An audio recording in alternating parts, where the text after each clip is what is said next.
A lot of my life, I've always questioned myself. Why you being diagnosed with ADHD was the best thing that ever happened to you? It gave me so much clarity on my life. Koon Rijjel. How did it start? The name? Koon Rijjel, it's more of I want men to talk. That was the main purpose. What is the high performance mindset? I think it goes back to what you were saying a little bit earlier, which is Welcome to HPM. In this show, we bring you different high performers from different walks of life with the aim to discover what is the mindset that enables them to continuously perform at a high level. All right, before we kick off with today's guest, if you can do me this small favor and subscribe to this channel, I'll truly appreciate it, and it'll help me bring you more and more high performers to this show. This is the High Performance Mindset, and today's guest is Karim Saad. Enjoy this episode.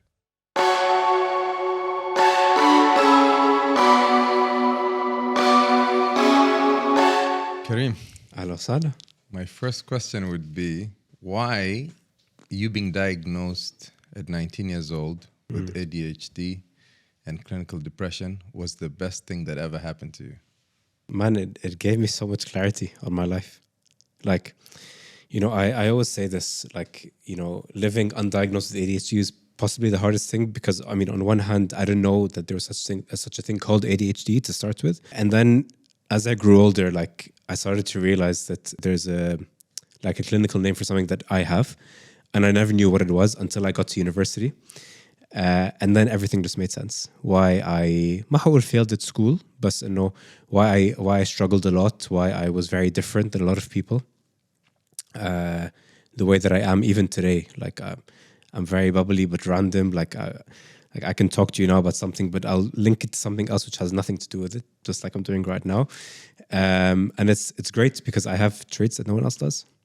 And being diagnosed, with depression as well, it gave me a platform to build my life on, to be honest. I wanted to shift how my life was at the time and make it something better, which is, I think, one of a deep reasoning why, for example, I started to do my own podcast, why I started to take a lot more care about my own mental health and physical health, and just being the best version of myself, because I don't think I've done that for a large part of my life. Okay, I want to go back in time.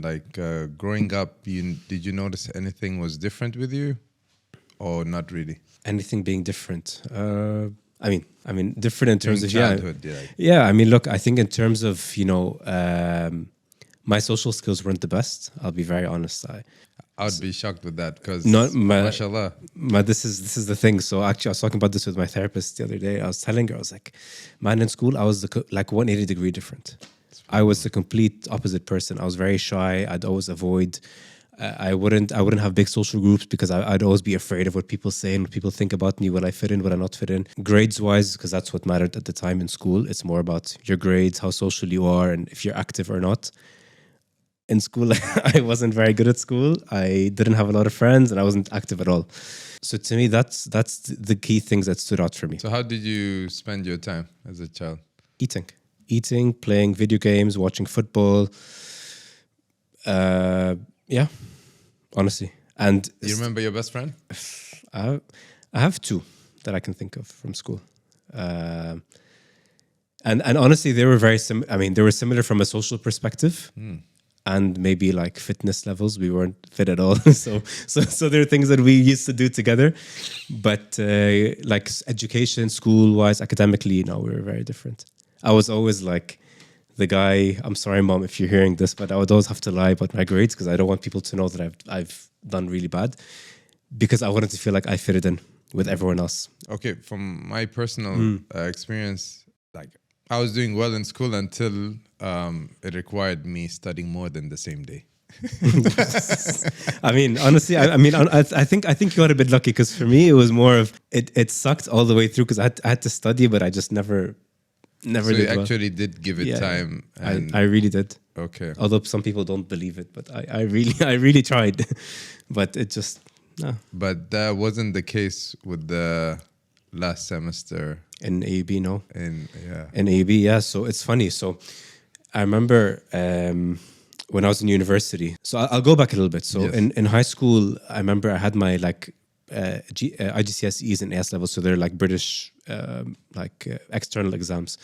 And I remember my grades came in and it was like really bad, dude. Like, you know, ما في جامعة محترمة بتقبلني, عرفت? Okay. وأنا I was like, at this point, I'm like, okay, either I need to, go back, like not go to university, work with my dad, which to me was like, no way. Like my ego in itself ما بيسمح لي to do it. And two, I know that that's not the life that I wanted. But by some miracle, subhanAllah, I made it to AB, which is like one of the best universities in the Arab region, and Kamena, there's like a historical story to it because all of my family graduated from AB. So it was like, I needed to go. First 1.5, 2 years, I've failed. Like I didn't do well at all. On my third probation, like khalas, next one, I'm out of university. I'm back at home in Dubai with my family, trying to figure out life. And I remember this one story, man. I was talking with my parents and we were just trying to assess options. Like, okay, if AB doesn't work out, what do you do? And I started looking at universities here. I'm like, nah, I can't do that. Like my friends, like, what am I going to tell them? Oh, guys, I failed. Actually, all those times I told you I got 80s and 90s. Actually, I got minus 50 from that. So it's like, and that's one memory that always sticks to my mind. That moment where I sat down on my bed, tried to figure out my life, and I'm like, I need to get my shit together. I don't know how. So that next semester, so there was a decision point. There was a very big decision. There was a very big turning point because I started to think about what will my friends say and what will my future look like. Do I want to be the guy who's dropped out of university? You have a lot of public figures who didn't end up going to university, but they've made it. But our culture, Arabi, it's not really a thing. You go to university, like the norm is you go to school, you graduate, you go to university, you graduate, you work, you get married. If you don't have your degree, you're a lazy bum. Exactly. And to me, that wasn't the case because I know that I tried. مش إنه أنا قاعد ما عم بعمل شيء. I really tried. So that very semester, I had taken a children's counseling course, children's guidance counseling, whatever course. And I remember I had a lot of. How many years in? So this was like in my second year and a half. Okay. This was in the spring. And by the way, weirdly enough, I've always done well in my spring semesters. I don't know why. I really don't know why. Like spring was the one I boomed. Keef, I don't know. Anyways, I was going through a lot of stuff. Like mentally, I'm like, okay. And in the back of my mind, I'm like, I can't fail. I can't fail this class. I can't drop out. And Karim, keeping in mind, just to put a bit of context, at this time I was playing rugby for my university. I was the organizer of the team. So I used to like handle events, making sure kids are ready, making sure the teams are ready, injuries, but everything admin, I was doing it and playing as well and training and eating and your studies. And exactly, and my studies. And that was also something else that was on my mind. It's like, if I fail here, then I don't play anymore. And I live back in Dubai. So anyways, I had a lot of thoughts. Motives. So I saw my counselor like in her clinic. I'm like, look, I really need to see you. I need to speak to someone because I don't know what to do. But at this point, you were already going to the clinic or no? No. This, I had no clue. Till this point, I had no clue. Okay, so why did you go? So I wanted someone to listen. Like a very unbiased, someone who has no clue. I mean, she kind of knows me because I'm in her class, but no, doesn't know me on a personal level. She doesn't know my background. She doesn't know my story. And I wanted someone new to hear my story, to give me some sort of advice because it felt like all of the walls are closed and I don't know where to navigate. And she was like, look, I'm going to recommend you to go to this psychiatrist in Lebanon. And there's a reason why I say in Lebanon. So I'm like, okay, cool. I go. Mashi, I see a few words. He's like, I'm like, yeah, I can't really focus and I'm feeling really down. He's like, okay, like, like how come you came now? I was like, because now I'm really failing in class and all this. He's like, you have ADHD. I was like, wait a minute. How did you just figure that out? Like, it's not like, like there has to be a way, like there has to be some sort of test. He just knew. So anyways, he gave me a prescription for like a super high like dose of a drug. But أكيد أنا at the time ما بعرف what the drug is, show side effects, is it high, is it low. Looking back, it was incredibly high. If I call my parents, I'm like, mom, dad, هيك الوضع, they're like, nope, you're not taking any of that drugs or any of the meds. هنحكي with like our GP here ومنشوف like what to do. So I took like a herbal medicine, as they say, which to me was like useless, but I know it helped a bit. So I got through that semester. I passed, thankfully. I came back here to Dubai and I did Like I saw an actual psychiatrist who actually did tests, like to know whether I actually have ADHD, whether I actually have anything of that sort, and whether it's all just in my head or if it's actually true. Tila, I'm clinically depressed, which is how I knew, and I have ADD or ADD and a bit of ADHD as well. Actually, so in my previous podcast, I like to remove that last D because it's not a disorder. It's a normal thing. I don't like to make it seem like I have a disability of any sort. I'm as normal as anyone else. So AD or ADH. So that's really my journey. So yeah, after that moment, things became a lot clearer as to okay. It's like this sticker of SpongeBob when he does this and the rainbows on top of his head. That was me. It was like it makes a lot of sense, and I know how to navigate now in my life. One of the big takeaways from me pursuing, Ironman and endurance training is adaptability. 100%. And I probably mentioned it in 90% of my episode. How do you look at adaptability? Honestly, it depends on the situation. So, look, at the end of the day, I always say it like everything happens for a reason. The reason why I'm in this position is either to learn something new or to, or to grow from it. And, especially with things like, I'll talk about fitness because I think this is a common thing. So funny story. I came back from Beirut in September from my sister's wedding. And at this point in time, I was training, but I wasn't training at like my maximum potential. The basics. And I was like, you know what, man? I want to change my training. I want to go and compete. I think I'm like Matt Fraser, like one of the world's fittest men. So I speak to this coach in Lebanon, really, really cool guy, awesome. So he does the program. I start, I'm like, bro, is this? It's like in each workout there's like 2 or 3 conditioning workouts, which one of them itself kills you. So I'm doing double the work plus Olympic lifting plus. And that's the moment where I felt like I had to adapt. Adapt in what sense? My body mahul gave up, but it was a part of myself where I had to listen to my body and realize, what does my body actually feel? Because my ego tells me keep on going, keep on pushing, keep on killing yourself. The other part of me is like, okay, but actually you're making yourself more tired. You feel like you can't do anything anymore. You go through, let's say, 1 hour, 2 hours of training. You come back, you're exhausted, but then you look back, you're like, man, I could do part of it, but not all of it, which makes me question myself. And then I started to question everything else around me in my life.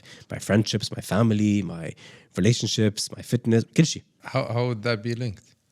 To adaptability? Yeah, like if let's say your performance in your workout, you're not happy with it. So you have to take a step why back. would that question, let's say, your relationships? But that's the thing. So again, that's how I personally view things. So Anna, growing up, and it's funny because everything also goes back to childhood.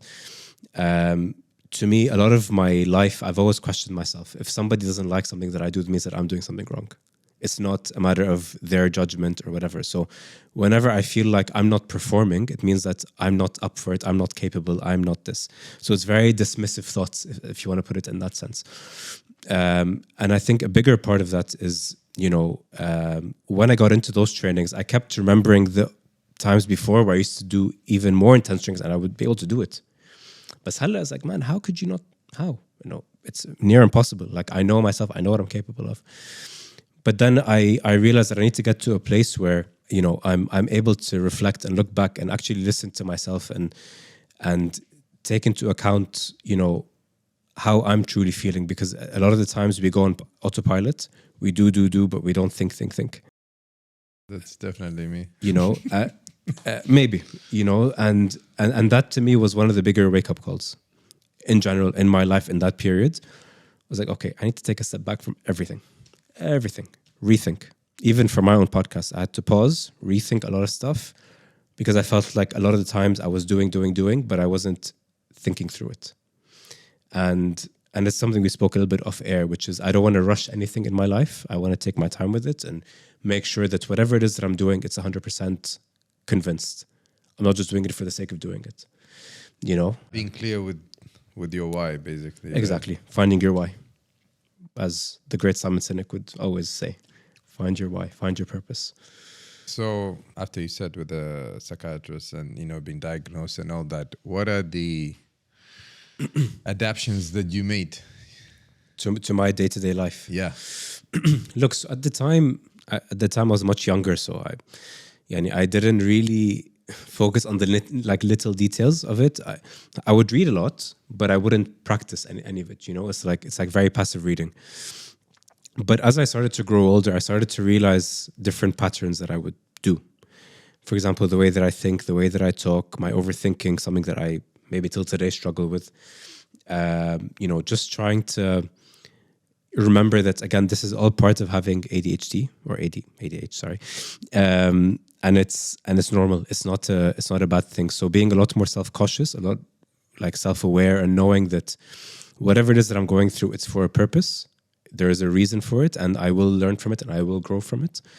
But you need to believe in that thought as well, And I think the other important thing is just having a lot of self-belief, because again, you need to remember that when you take, let's say, 19 years of my life where I was doubting and self-criticizing, to completely not doing that, it's a very tough ask to start with. Exactly. What was that process like? Honestly, it's an ongoing one. Even till today, I'm trying. Are there certain practices you adapted, like to start, let's say, rebuilding your identity? Look, most of it is at work, honestly. Like, work is the biggest place where I've had to adapt big time. Because, I work in a very subjective industry, which is the creative industry. So, a lot of times when somebody doesn't like something that you have sent, old Karim would have said, that's a bad reflection on me, because how could you send this? But now it's more of, okay, they don't like it, but it doesn't mean that it's a bad reflection on me. It's not a representation of how I am as an employee or as a whatever consultant, if you want to put it in that way. So it's always about taking a step back and realizing that whatever is happening in the world is based off of what other people see as right and wrong, or whatever it's based off of people's perceptions. But what I can do is how I internalize it, and how I sit down, and at the end of the day, when I drive back home, I look back and I say, okay, you know what, this happened. How do I feel about them?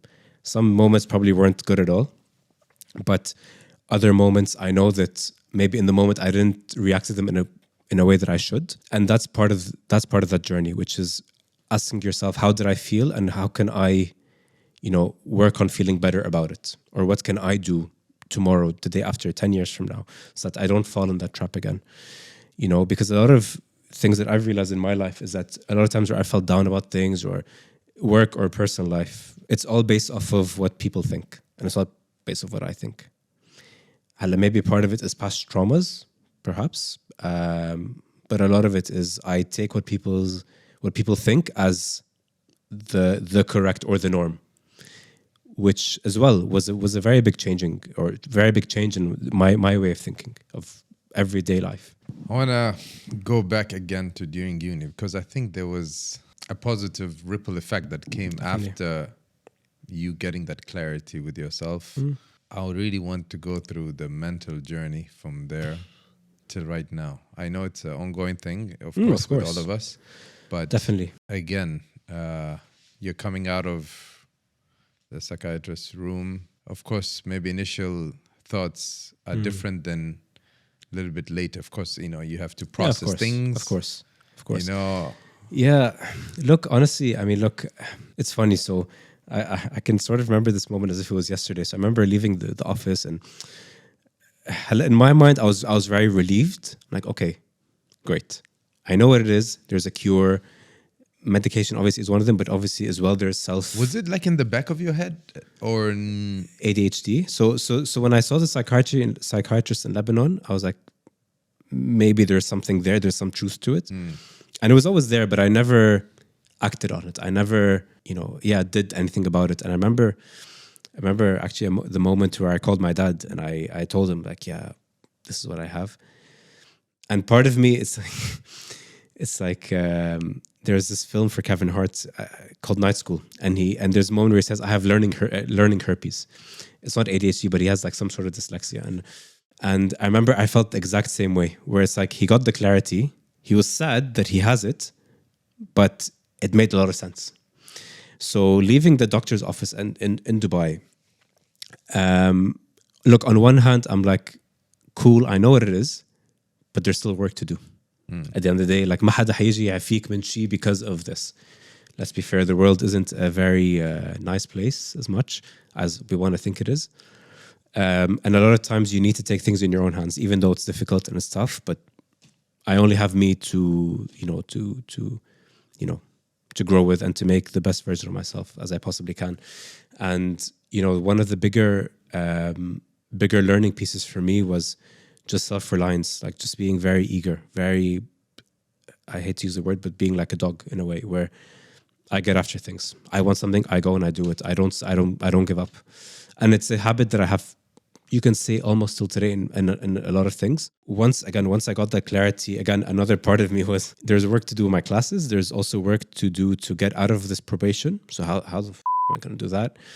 And 3, I'm going to graduate after all of my friends. So Kamena, that was another thing that I had to think about, because it's always, we're all social animals. We all like to work in packs. We all like to be in groups. And when you feel like you're outside of that group, even if it's for something as silly as I'm graduating after my friends, it makes you feel like, okay, maybe this is my journey. But that was the good side about it, is that I don't need to rush it now. Even if I take it 6 months extra, it. As long as I get there, as long as I do it comfortably and I do it in the best possible way, I'm fine with it. And I think one of the bigger things as well is just, taking my time and realizing that things happen for a reason. There's a reason why things happen. They don't happen, randomly. And study-wise, what are the things that you started doing differently? Honestly, I started taking more breaks, a lot more breaks. Because I noticed that in the past, I would just sit down and, when you're in high school and first year of university, I need to study for 6 hours, something ridiculous like that, because you think that the numbers will make the difference. So I was like, okay, let me break that down. Why do I do 6 hours? Why don't I do 1 hour, 1 hour, 1 hour in intervals? Maybe in between, I do a bit of an activity, بس تغير جو.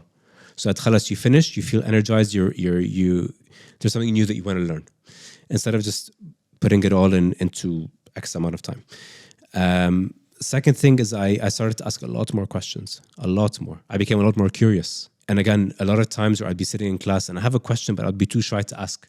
Because again, what if people think that, oh, what an idiot, how could he ever ask that? Or people saying, it's so obvious. But then I was like, you know what? I don't care. Like, at the end of the day, it's my educational journey. Why should I, stop it or pause it because of what someone else might think? At the end of the day, if I want to, me asking questions is going to help me for my exam or whatever it is, it. Like, at the end of the day, and it's something that I'm trying to implement it more and more now, but it's more of, I'd rather ask a silly question than not ask any question at all. Because sometimes that silly question might unlock a thought for someone else that may not have ever been there. And I think curiosity, like just a lot of reading and analyzing why. And again, it's just these little things, and not relying on other people. I mean, mashallah, yeah. You got on the dean's list. I still don't know how I did it. I still don't know. I mean, I kind of know, but it's thing is like the minute. This is where I definitely have that on an extreme. Self-sabotaging, like whenever, instead of embracing these wins and making it part of, my identity. Yeah. Right? Yeah. Which and then will help me to make it easier to continue on that good momentum. 100%. Right? But then we just get in our own way, trying to get us back before the win. 100%. Yeah. And the thing is, I was talking about something along this line with my therapist like a couple of months ago. She was always telling me, Damon, think about your 1%, the small things that you're grateful for every single day, because these are the things that really make you realize what you have. Something anjad as simple as I have clothes, I have a car, I have a home, I have friends, I have a job. Very, very small things, and even something as big as I made it on the honors list in my last semester of university, where I thought I was never going to graduate from, is a huge achievement, massive. Of course, I was so proud. But, you know, and when I say I don't know how I did it, and I always think of it as the journey that I've been on, sometimes people would never expect it. You know, the guy who failed almost all of his external exams, failed his first 2 years of university, but made it on his deen. Keef. You think, at that point, you weren't even really taking proper medication, right? No, so I was taking medication, but it was like only on the weekdays. So whenever I would have class, I would take. So did that play a role? Definitely. For sure. And I'm not saying that medication will solve all your problems, but to me, as Karim, it helped me a lot in terms of I was able to focus a lot more. I wasn't as fidgety, if you want, but as well, you know, it just calmed me down in some moments where I would feel very anxious. I only went or realized this when I was doing my dissertation, when I was doing my MBA, and I realized I can't focus like more than few minutes.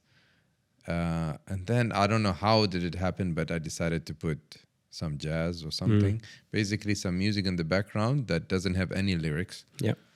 And then I can focus. Very like French bistro style music. You know? I get you. Yeah. I don't know why though. Like if it's complete quietness, then my mind like goes all over the place. But once there's that, yeah. So I think you know more about this. I think that, again, this is my own interpretation. I think the reasoning behind it is, one, you're focusing more on the lyrics. So, for example, like whenever I, you know, let's say I'm working, but I'm listening to music, I'd maybe try to preempt what the lyric will say, or I try to sing along. No, to but the song. I would make, if there's lyrics, then I can't focus. This is the point. So, which is why sometimes, you know, there was a time where I started listening just to deep house music. I work, but it's just beats. Yeah. And it helps a lot because, again, there's no words. There's just sound, if you want. Yeah. Yeah. But whereas when there's actual lyrics, it's more of, okay, this lyric or this song had this lyric, so it made me remember a part of my life where I can relate to, or whatever it is, you know. And that again is just little tweaks, you know, that we can always make to our day, whether it's music, whether it's our working environment, whether it's how much caffeine, if any caffeine we even have. Like, for example, coffee I just had today, but because I'm super tired. But in general, I don't have it because that makes me really anxious. You know, and when I'm anxious, I start to overthink. I start to doubt everything. I doubt myself, my own capabilities, and it's something that, I'm not very proud of, because it's not the life that I want to live anymore. I want to live the life where I'm confident. I'm 100% convinced that I can do anything. Well, what are the things you do to keep reinforcing, you know, positive identities? Okay, so I think it's the first time I ever say this. So don't. I mean, you can laugh if you want. It's all. I talk to myself. Like, really. Like, I remember I had this moment 2 days ago. I was driving back home. I think that makes us both. Okay, well, great. Like 2 days ago, I was driving back home and something happened that really bugged me. And I just started talking, like, okay, look, let's lay the facts. Life isn't working the way that I want to now, but it doesn't mean that it's a reflection on me. It's not that I am, Karim is unable to do X, Y, Z. It's just the way that it is. I've been through hard times. I've been through it and I've done pretty well. It doesn't mean that if this hard moment is hard, then I'll never get through it. I will get through it. It's going to take time. But you need to believe that you can do it. And Akid, saying something is different than believing and saying it. Because if you say it, it's just very passive. Yeah, I'm strong. Okay, but are you really strong? Do you really believe it? Like, when you think about, like, when you say I'm strong, do you feel something inside you, fisting up and it's excited, it's ready to go, you believe it? That's the difference, you know. Second of all, I mean, there's two other things, but the other one is podcasting for me. Realizing again what I can do.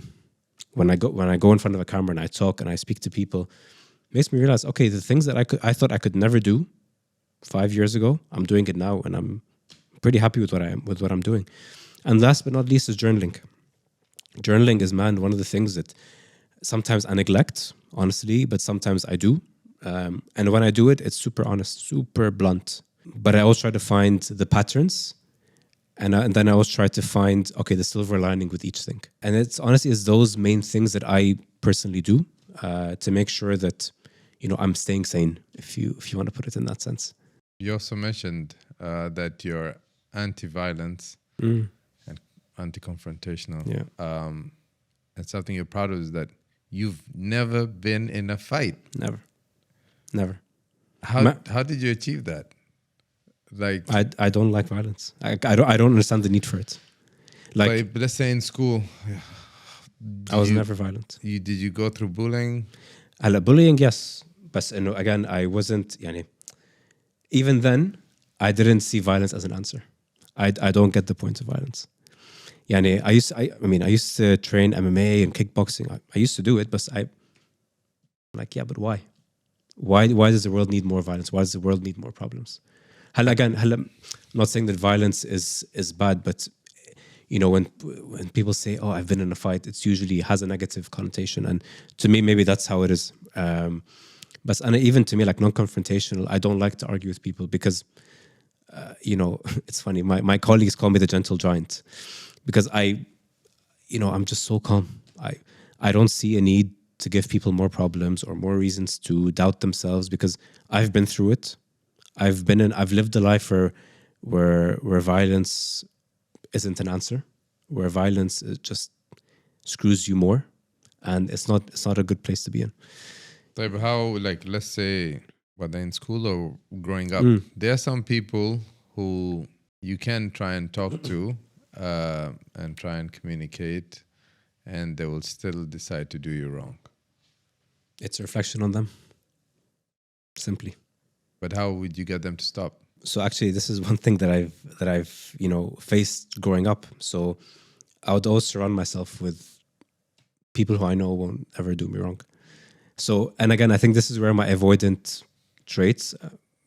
Again, avoidant makes it sound like it's bad, but where that trait comes in, right? No, I mean, hey, where you surround yourself with people who respect you, they like you. ما عندهم intention to screw you over because, again, I think we're all young boys. A lot of the times we feel like, I want to screw him over because, I don't know, he did something, whatever, for something silly. But at the same time, to me, it's not an answer. Like, it doesn't do anything to the world. It doesn't add. Do you remember, let's say, maybe during childhood, maybe during work, like where, or during uni, you went through some form of bullying and how you handled it? Look, I think, again, avoiding, honestly. Like, in all honesty, like, I avoid these people. Like, for example, like literally, eventually people will forget. Yeah, they'll come down. They'll come down and then realize, like, what am I doing with my life? Am I really going to bully someone because, I don't know, he's too nice? But again, these are things that I always think of. It's like, why is bullying a thing? Why is violence a thing? I understand that it's, for a large part, it's how some people grew up, which is unfortunate. But then on the other hand, it's like, but there's no need for it. There's no need to, make the world worse than what it can be. I mean, honestly, in school, a lot of my fights were not because of me. It's me fighting for someone else. And sometimes you just have to... You have to bite back. Yeah. No, it's actually it's somebody who's, let's say, weak. He's getting beat up, by some bully. He did not do anything wrong. He's been on his lane. I've seen it. So in those situations, I feel like you need to defend. You have to go and defend them and put a stop, immediate stop. And the thing is, it's interesting because whenever I think about this concept of bullying, and I always try to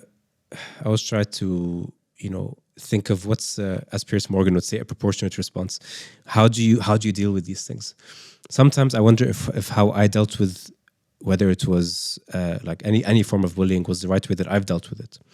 Because again, Anas, in general, I'm an avoidant. I don't like confrontation. If somebody's annoying me, I just avoid them. I'm with different people, And I always wonder, is hitting back the right way, or is avoiding the right way, or is talking about it the right way? Part of me says talking about it is the way, but then there's people who just don't understand it. So that's what I'm. Yeah. So and this is the problem, is that there's no. I mean, I totally agree. That is the last option. That to do, anything stopping it through violence, but. I think it's when it's needed, it's needed. Like this is like a scenario, which is the same 100%. Scenario. Like let's say right now with Palestine, I don't see any talks. Oh no. There's no talks. هلا شوف, I think there's this kind of bullying or violence, and then there's another form which is on a much smaller level. I think the Palestine you put this story a bully on a presidential seat. He's still the same person. He'll take, bullying actions. And it goes back to what I was saying. People don't understand. People are stupid. Like, عن جد, this is like هيدا الملخص, عرفت? يعني, whenever you think about the very basics or base level of anything, you think about the bare roots of the person. Some people are really stupid. People don't understand. Or unless they've been taught wrong their whole life, which is the case now. Like, you look at a lot of the videos that are going out on social, a lot of the talks that are happening by people who go like, this is, like we're with all the violence that's happening. Yeah, but because you've been taught wrong your whole life. You don't know the truth. You don't know the struggle. You don't know nothing. And this is also where education comes in general, whether it's a bully in school, whether it's on a global scale like Gaza right now or Palestine, where there's a lack of education. There's a lack of willingness to learn. People don't want to learn. People want to be themselves. Sometimes it's a bad thing when they are that version of themselves. That's a very, I totally agree. But I'm trying to dissect why are people trying to avoid learning about it. Look, I think a very big part of it is ego. It's like, I'm in power. I do what I want. The other part of it is that, again, it goes against maybe how we grew up, or maybe things that we've experienced as kids. Because again, or people in general, بدك تتذكر ما قصدي شيء بس in World War II, the exact same thing is what happened to the Jews in Germany is happening right now to Palestinians. Yeah. It's all about what they've seen, and it's about striking back. In this case, it's against the wrong people. Let's start there. And then when you look at it at a much smaller level, on a bully on the playground in school, either he's been exposed to bullying as a kid, and maybe that's what he knows, or maybe sometimes parents or maybe even kids don't want to learn or they don't want to intervene because they'll just tell you kids want to be kids. But that's not the way. No. Even like one of my favorite TV shows is Modern Family. And there was one scene where Jay, I don't know if you've seen the show. So Jay is like this grandpa, like he's a really rich guy. He married Sofia Vergara in the show, and he has a stepson, which is Sofia Vergara's son. And they grew up like in the slums. They're trying to find their way, very extremely working class. But still, this kid is very like white collar, hoity-toity, كتير منقنف, عرفت? Like very gourmet, as my dad would say. And I remember once Jay was saying the show, he's like, why don't you just go out and, I don't know, run outside and get all muddy and be all dirty and be a kid, be a boy. And that's something that stuck with me for so long, because that's what that generation knew. You look now at all the parents that are coming up now, and even my generation as well, it's a slightly different story. People don't want that form of behavior. People want a lot more level-headed, understand, learn, see why things are the way that they are. Which I think brings us to this question I've been waiting to ask. Go ahead. Man, today, by the way, just for everyone to know, I had no clue he's asking me, so I'm excited about this question. Your podcast, Koon Rijjel. How did it start? How did it start? The name, like... Man, honestly, I had one of my talk to myself moments, I actually was thinking about this name, in specific Koon Rijjel. So there's a few things. The first thing, Koon Rijjel, it's more of it's like a sarcastic take on what you would normally hear as a young boy growing up. And if you cry, hey, Koon Rijjel, ما تبكي, الولد ما بيبكي. Another thing, it's showing what true masculinity can look like. And I think it's something that you preach as well, and Coach Adil as well, where it's not about being that toxic, as they would call it, toxic masculine of super macho, the bully on the playgrounds, the guy who doesn't care about women or doesn't care about his emotions or people around him. And then the second part of it, I think, again, goes back to my own childhood, which is as well, feeling super vulnerable but not knowing what to do about it because I didn't have that platform to talk. It's not to say that my parents never gave it to me, but ما كان في توعي. It wasn't a thing, for a young boy to talk up. Oh yeah, I don't know. I'm really hurt by this girl because I really liked her, but she makes me feel this way, but she doesn't see me like that. We don't talk, and that was the main purpose. Is I want men to talk. I mean, great. Here we have me and you. We're talking about life, about things, and that's great. I love it. Whenever I go to my best friend's house, we go and we talk about life, about his problems, about my problems. It feels great because there's a new safe space, or there's a new room in which we've now made for ourselves. Because before it was all about, hey man, كيف الشغل, كيف الوضع, شو عامل, are you making money, you're investing in crypto, NFTs. But now, at least within my own circles, it's a lot more different, where it's real conversations about real things. I definitely agree with what you're saying, but I think there's a balance that it's need to be. I think it's not being communicated enough. Now we're in that wave, of course, of a lot.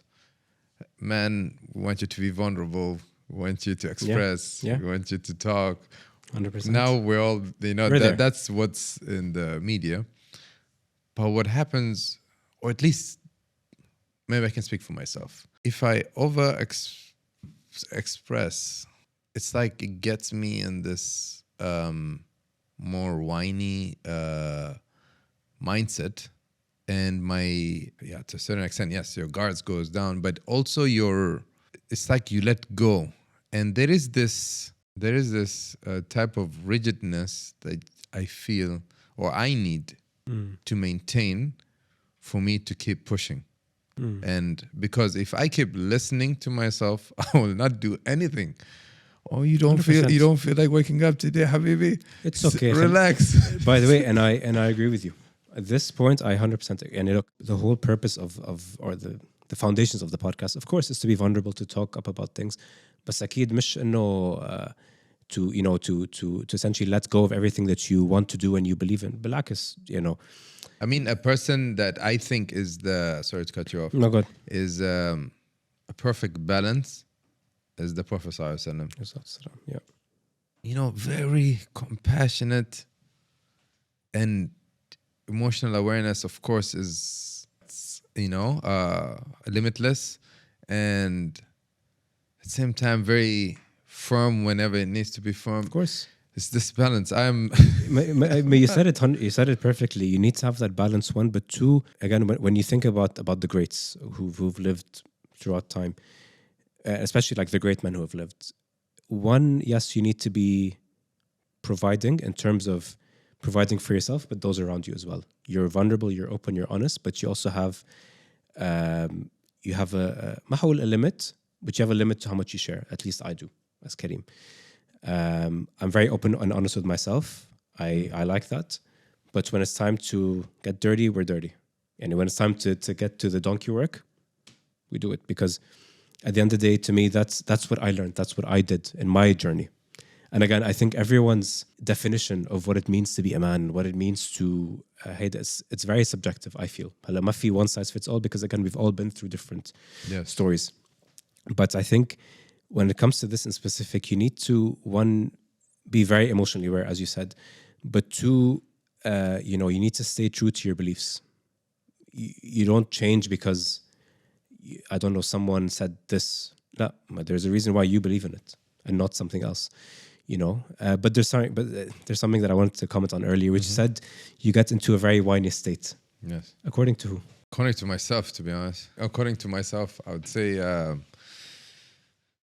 because of that, it's like that part of me doesn't want to lose the hang of things, you know. I experienced it a lot in my endurance training. And if I listen to myself, I'll probably just stop at 1 kilometer.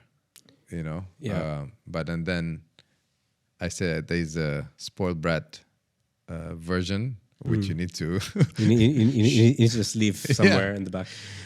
Look, so Anna, look, I'll tell you a little bit like about how I see this, because I go through it a fair bit, especially I think now, or even in my time in university, where again my grades weren't great, but also rugby, but tore my ACL, so I had to train to come back to play. So that was also another different struggle. But one thing that I kept doing throughout is I had to become very emotionally available for myself, but also I'm ready to do all the donkey work when I need to do it.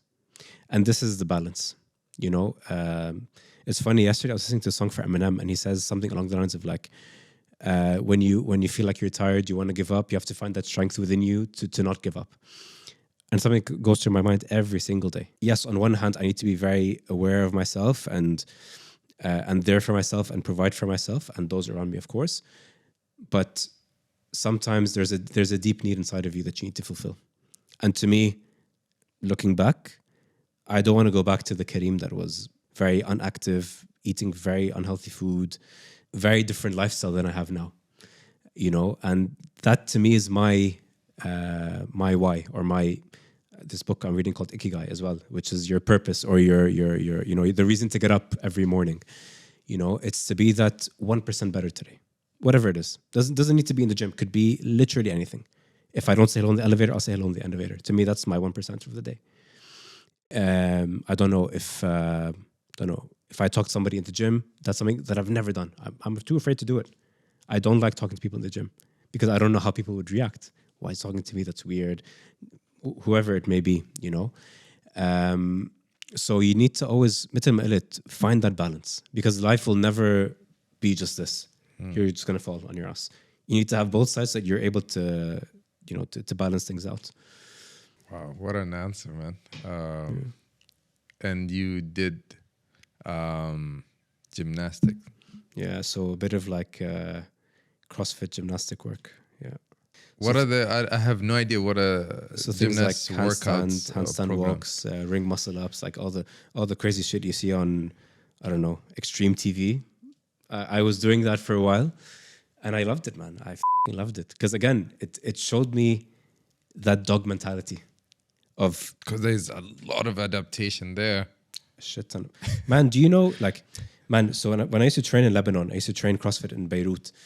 And I used to look at these guys in the gym like, man, these guys are flying on the rings. They're doing their muscle ups. They're as if it's nothing. And I can tell them, like, man, I'm like 100 kilos. I can squat. I can do all the barbell work, but I can't do any of the bodyweight stuff. But again, practice, but also persistence. I'm gonna get there. I want to make sure that I do, that 1% extra today, even if it's eating healthier, even if it's sleeping that 30 minutes, whatever it is. Little tweaks here and there to make sure that I get there. Yeah, on that note, I can't echo it better. 1% better every day. On a final note, yeah, what is, for you, what is the high performance mindset? I was always hoping if I was ever on a podcast, no one ever asked me this, but now you've asked me. Look, honestly, I think it goes back to what we were saying a little bit earlier, which is honestly having that balance of, yes, being successful as some people would say, but on the same time, self-aware, because at the end of the day, for you to be a high performing athlete or whoever individual, there's a very base that you need to do, which is the self-work, which is the me work, which is the belief in yourself, which is the overthinking, the anxieties, all that. I will clear that out, but once you find a way to work around it, then everything else becomes a lot easier. So I think it's having that balance of the dog mentality, which is I'm going to do it, I'm going to get there, but two, being very self-aware, and knowing how to communicate is something, by the way, that I'm learning now, is incredibly important, because the way that you speak and the way that you deliver is the way that you will end up doing things. And it's the way that people perceive you as well, which is also, to me, quite important, because as well, the way that you present yourself is the way that you are as a person. And yeah, it's مثل ما قلت, the little things, these little tweaks every single day. It's funny, sorry, it's like something that went through my head during my time in rugby, and even now, like before it was more about like, you know, like the way that you train the gym today or the way you train in training is the way you're going to be playing. Halla, when I'm training for myself, for my own stuff, it's more about, okay, the way that I'm training today, the intensity that I put in today is the way that I'm going to perform if ever I intend to perform. Yes. So make sure you're giving it 100% is almost impossible. 99%. The 1% is that room for you to grow. You know, so yeah, all about balance. Perfect. Karim, thank you for wow. today, because it went so quick. By the way, but clearly we need another session. we do, definitely. Whenever you're in town, let me know, and I'm ready. Ready. Thanks a lot for having me. It was great. I need to just say something before we close. It was going through my mind the whole podcast, and I need to say it. So, has someone ever told you look like Michael B. Jordan? Yes. Shit. Okay. Has someone said it to you on a podcast? No. There you go. Done. I've won the rights to say that. Yeah. Thank you so much. Thank you, man. Thanks for having me. I can't express enough how grateful I am for this. Likewise. Honestly, I needed this, and it was really great to chat with you. I mean, it didn't feel like a podcast, felt more like a chat. So, Blackus, I loved it. Shukran. Amazing. Shukran. Thank you, brother. Shukran.